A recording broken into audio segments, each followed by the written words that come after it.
பெண்கள் பாதுகாப்பு இன்னைக்கு எந்த நிலைமையில் இருக்குது? போக்சோ வழக்குகளுடைய பர்சன்டேஜ் என்ன, அடல்ட் ரேப்புடைய பர்சன்டேஜ் என்ன யோசிச்சு பாருங்க.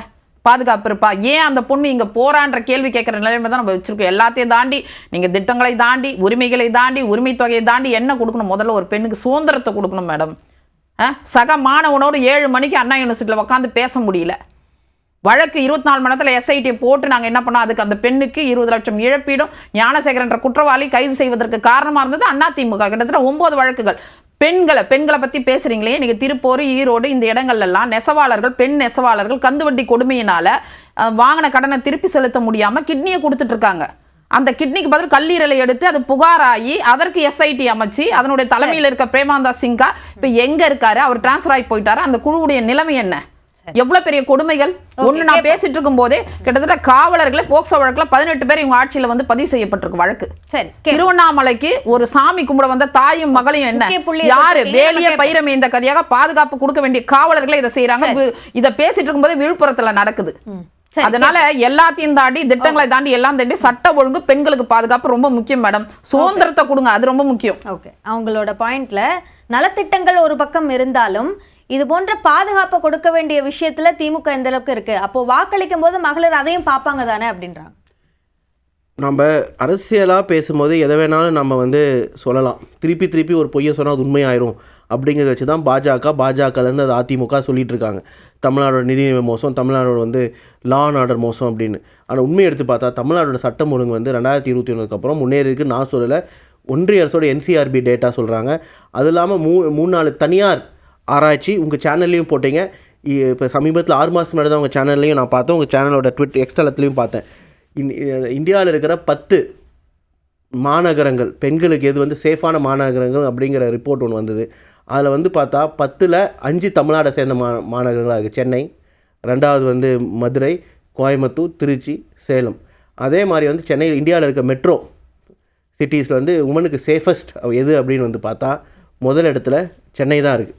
இதை இப்போ 2025 வரைக்கும் கண்டினியூஸாக 23, 24, 25 அதான் சூழ்நிலை. அதுக்காக நம்ம முழுமையாக குற்றங்கள் இல்லை அப்படின்னு சொல்ல மாட்டோம். ஆனால் முழுமையாக குற்றங்கள் இல்லாத நகரமும் உலகத்தில் எங்கேயுமே கிடையாது. ஆனால் நாம் சொல்கிறது வந்து முழுமையான குற்றங்களே இருக்கக்கூடாது அப்படிங்கிறத நோக்கி தான் சொல்கிறோம். Is there anywhere in the world where we don't have any crime, absolutely nil crime, no.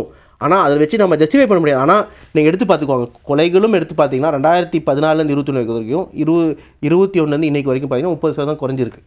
So அதே மாதிரி எல்லா செக்டர்லையுமே வந்து பார்த்திங்கன்னா குற்றங்கள் வந்து 30% 50% குறைஞ்சிருக்கு.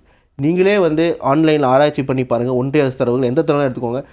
உமனுக்கு வந்து சேஃபஸ்டான ஸ்டேட் எது 21 25 வரைக்கும் தரவுகள் எடுத்து பார்த்தீங்கன்னா தமிழ்நாடு தான் நம்பர் 1 இடத்துல இருக்குது.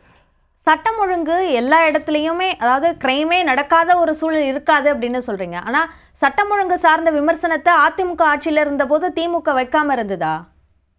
கண்டிப்பாக எங்கெங்கெல்லாம் வந்து குற்றங்கள் நடந்ததோ நாங்கள் வந்து நடக்கும்போது அந்த இல்லை. ஆனால் நான் சொல்கிறது என்னென்னா, இப்போ தூத்துக்குடி மாதிரி அது அரசே ஆர்கஸ்ட்ரேட் பண்ணி நடத்துகிற துப்பாக்கி சூடு, அதை நாங்கள் கண்டிப்பாக கண்டனம் செஞ்சுட்டு தான் இருக்கோம். சரிங்களா? அந்த மாதிரி நம்ம ஆட்சியில் நடந்ததா அப்படின்னு பார்த்தா கிடையாது. முன்னாடி இருந்ததோட இப்போ குற்றங்கள் குறைஞ்சிருக்கு, அவ்வளோதான். அதுதான் நான் சொல்ல வரேன். முன்னாடி இருந்ததோட குற்றங்கள் குறைஞ்சிருக்கு. ஆனால் இவங்க வைக்கிற விமர்சனம் என்ன சொல்கிறேன்னா, தமிழ்நாடு தான் இருக்கிறதுலே இந்தியாவிலே வந்து மோசமான மாநிலம் பெண்களுக்கு, இல்லை மக்கள் லா அண்ட் ஆர்டருக்கு அப்படின்னு வைக்கிறது வந்து ஒரு பொய் குற்றச்சாட்டு. இருக்கிறதே வந்து பார்த்திங்கன்னா அது பாஜக சேர்ந்து வைக்கிறாங்க. இந்தியாவில் இருக்கிற மாநிலங்கள்லேயே worst for law and order bottom 5 எடுத்துகிட்டிங்கன்னா எல்லாமே பாஜக ஆள்ற மாநிலம். பெண்களுக்கு மோசமான மாநிலம் எது? டெல்லி. காவல்துறை யாரோட இருக்குது? டெல்லி காவல்துறை ஒன்றிய அரசோட நேராக அமித்ஷா கீழே வருது. ஸோ அதை வந்து மறந்துட்டு அதிமுகவும் பாஜகவும் ஒரு பொய் குற்றச்சாட்டு வைக்கிறாங்க பாருங்கள். அதுதான் நான் தவறுன்னு சொல்கிறேன். ஏன்னா இருக்கிறதுலே லா அண்ட் ஆர்டர் சரி பண்ணணும்னா அது வந்து நரேந்திர மோடி தான் சரி பண்ணணும். ஏன்னா பாஜக ஆடுற மாநிலங்களில் தான் பெண்களுக்கு மட்டும் இல்லை ஆம்பளைங்களுக்கும் வந்து ஒரு அன்சேஃபான ஒரு சூழ்நிலை திகழுது. அது உங்களால் மறுக்க முடியாது. ஏன் நம்ம டேட்டா வச்சு அதை பேசுறதுன்னு எனக்கு தெரியல. இங்கே வந்து மீடியா என்ன பண்ணுறாங்கன்னா, நான் சொல்கிறது அது நேஷனல் மீடியா என்ன பண்ணுறாங்கன்னா, பாஜக ஆளாத மாநிலத்தில் ஒரு சின்னூண்டு குற்றங்கள் நடந்தாலும் அதை வந்து ஒரு பொழுதுனைக்கும் போட்டு அதில் ஆம்பிளிஃபை பண்ணுறாங்க. ஒரு ரொம்ப மோசமான குற்றம் உத்தரப்பிரதேஷ்லையோ இல்லை மத்திய பிரதேஷ்லையோ மகாராஷ்டிராலையோ நடந்தால் அதை மூடி மறைச்சிட்றாங்க. தினந்தோறும் உத்தரப்பிரதேசம் தினந்தோறும் எவ்வளோ கொலை நடக்குதுன்னு சொல்லுங்கள் பார்ப்போம். தினந்தோறும் உத்தரப்பிரதேசில் ஒரு நாளைக்கு 45 கொலைகள் நடக்குது. 40-45 கொலைகள். அது வந்து அது ஏதாச்சும் சேனலில் போடுறாங்களா? வருதா? தமிழ்நாட்டில் ஒரு மாசத்துல ஒன்று நடந்தாவே அதை பொழுதுனைக்கும் சேனல் எடுத்து போடுறாங்க. நியூஸ் சேனல்லேருந்து சரி, பிரிண்ட் மீடியாலேருந்து சரி, கேட்போம். நியூஸ் மீடியாலேருந்து சரி. சரி, ஓகே ஓகே. இப்போ நான் இறுதி கருத்து அதை கேட்குறேன். இப்போ மகளிருக்கான வாக்குகள் அதிமுகவுக்கு கிடைக்கும் அப்படின்னு எந்த அடிப்படையில் நீங்கள் நம்புறீங்க? கண்டிப்பாக மேடம். அதாவது அம்மா வந்து வாக்குறுதி கொடுத்ததில் முதல் போட்ட கையெழுத்து படிப்படியாக மதுக்கடைகள் மூடப்படும், 100 யூனிட் மின்சாரம். அது எந்த வகையில் வந்து பெண்களுக்கு வரப்பிரசாதமாக இருக்கும் யோசிச்சு பாருங்கள். நாங்கள் எங்கள் ஆட்சியில் 1340 கடைகளை நாங்கள் மூடப்பட்டோம். நீங்கள் இன்றைக்கி கடைகள் எத்தனை மூடப்பட்டிருக்கு? இந்த கஞ்சா, போதை, அடுத்த சட்டவிரோத பார்கள், இதுக்கெல்லாம் என்ன முடிவு செய்ய போகிறீங்க? டார்கெட் ஃபிக்ஸ் பண்ணுறீங்க. திருமண கூடங்கள், கல்யாண கூடங்கள், அப்புறம் விளையாட்டு மைதானங்கள்லாம் குடிக்கலான்னா அதுக்கப்புறம் போராட்டம் நடத்தின பிறகு வாபஸ் வாங்கினீங்க. இன்றைக்கி பார்த்தீங்கன்னா 2.0, 3.0, 4.0 போயிட்டே இருக்குது. அதெல்லாம் கட்டுப்படுத்த இந்த அரசு தவறி விட்டது. இன்றைக்கி 10 வயசு குழந்தை, 12 வயசு குழந்தெல்லாம் கூட வந்து கஞ்சாவை எடுத்துக்குதுன்னா அப்போ கஞ்சாவை கட்டுப்படுத்த இந்த அரசுக்கிட்ட என்ன இருக்குது? அப்புறம் நீங்கள் பெண்கள் பாதுகாப்பை பற்றி பேசுகிறீங்க. கஞ்சா போட்டவனும் சாராயம் குடிச்சு இப்போ ஒரு பக்கம் வந்து அவங்க டாஸ்மாகை பற்றி பேசிகிட்டு இருக்கும்போதே கள்ளச்சாராய மரணங்களும் நடக்குது. ஒரு பக்கம் திருவள்ளூர், ஆந்திரா பார்டர், இந்த பக்கம் தேனி, எல்லாத்துலேயுமே கஞ்சா செடிகள் வளர்க்கப்படுது. கேட்டால் நீங்கள் குஜராத்தை பாரு, குஜராத், யூபியில் நம்ம ஏங்க கம்பேர் பண்ணோம்? ஒட்டுமொத்த இந்தியாவுக்கு முன்னோடியான மாநிலங்க, ஜிடிபியில் 2வது இடங்க, எல்லாத்துலேயுமே எதை எடுத்தாலும் முதன்மையாக இருக்கிற மாநிலம். அதனால் நம்ம அவங்கள கம்பேர் பண்ணிக்க தேவையில்ல. நம்மள தான் மற்றவங்க வந்து எடுத்துக்காட்டாக எடுத்துக்கணும். அதற்கான என்ன முன்னெடுப்புகள்? 11 மாத இடைவெளியில் 90 மரணங்கள் நடக்குது. கிட்டத்தட்ட பெண்களே 6 பேர் இறந்து போகிறாங்க மேடம். அப்படின்னா அதெல்லாம் யோசிச்சு பாருங்க. குழந்தைகளுக்கு வந்து பெற்றோர் இல்லாத குழந்தைகள், மனைவி இல்லாத கணவன், கணவன் இல்லாத மனைவி, ஈரக்குலை கெட்டு போய் கண் பார்வை தெரியாம எந்த அளவுக்கு அவலங்கள் நடக்குது. நான் அண்ணா யூனிவர்சிட்டி பத்தி பேசிட்டு இருக்கும்போதே கோயம்புத்தூர்ல நடக்குது, அதை பத்தி பேசிட்டு இருக்கும்போதே கள்ளச்சாராயம் நடக்குது.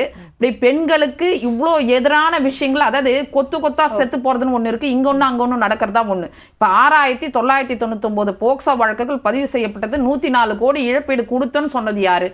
போக்சோ வழக்குகள் உங்க ஆட்சியில் அதிகமா இருக்கு, 50%. அது ஒத்துக்கிட்டது கீதா ஜீவன் அவர்கள் தான் அவங்க விளக்கம் சொல்றாங்க. இங்க அதிகமான தைரியம் கொடுத்ததுனால அந்த இப்படி ஒரு தியரி அவங்களே கிரியேட் பண்ணிக்கிறாங்க மேடம். இப்படி ஒரு தியரி உண்மையாவே பாதிக்கப்பட்டவங்க வீட்டுக்குள்ள இருப்பாங்களா? அதுவும் தமிழ்நாடு போல கல்வெறி உள்ள மாநிலத்துல சும்மா இருப்பாங்களா?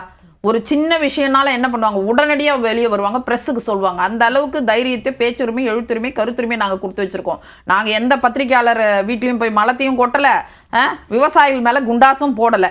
பெண் விவசாயிகளை யோசிச்சு பாருங்க. நெல்மணிகள்லாம் முளைச்சி போய் எவ்வளோ கஷ்டப்பட்டாங்க. எத்தனையோ பிரச்சனைகள். அதான் சொன்னேன், கிட்னி முறைகேட்டில் இருந்து, கந்துவட்டி கொடுமையிலேருந்து, இன்னைக்கு வந்து கஞ்சா போதையினால 7 வயசுலேருந்து 2 வயசு குழந்தை மேடம். நாங்கள் ரயில் நிலையங்கள் போனால் தள்ளி விட்டுறீங்க, நடந்து போனால் செயினை பறிக்கிறீங்க, ஃப்ளைட்டில் போனாலும் பாலியல் வன்கொடுமை இருக்குது. அப்போ எங்களுக்கு எங்கே தான் பாதுகாப்பு? கருவில், தாயினுடைய கருவில் இருக்கிற குழந்தை மட்டும் தான் நீங்கள் சேஃபாக இருக்கு மேடம். நாங்கள் போகிற போக்குலலாம் குற்றச்சாட்டு வைக்கல மேடம். இன்னைக்கு ஊடகம் இருக்குது, கையளவு, உலகமே கையளவில் அடங்கி போச்சு.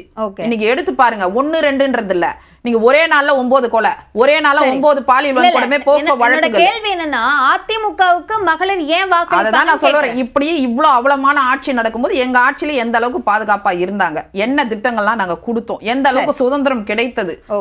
அடுத்த வரி உயர்வு இருக்கு, அந்த வரி உயர்வோ இல்ல மின்சார கட்டண உயர்வோ அந்த பெண்ணை தான் பாதிக்குது.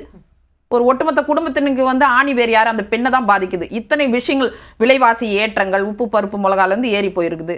எல்லாமே அந்த சுமையெல்லாம் அந்த பெண்ணுடைய தலையில வர்றதுனால எடப்பாடியார் வந்தாதான் நமக்கு விடிவு காலம் கிடைக்கும். பெண்கள் முடிவு எடுத்து அவர் கொண்டு வந்த குலவிளக்கு திட்டத்தில் 2000 ரூபாயும், கருணத்தொகை 10,000, சிறுபான்மை பெண்களுக்கு வட்டி இல்லாத கடன், பல்வேறு விஷயங்களை வீடு கட்டி தரேன்னு இருக்காரு. அது ஏற்கனவே நாங்க கொண்டு வந்த திட்டம் தான், அதை இன்னும் மேம்படுத்துறோம்.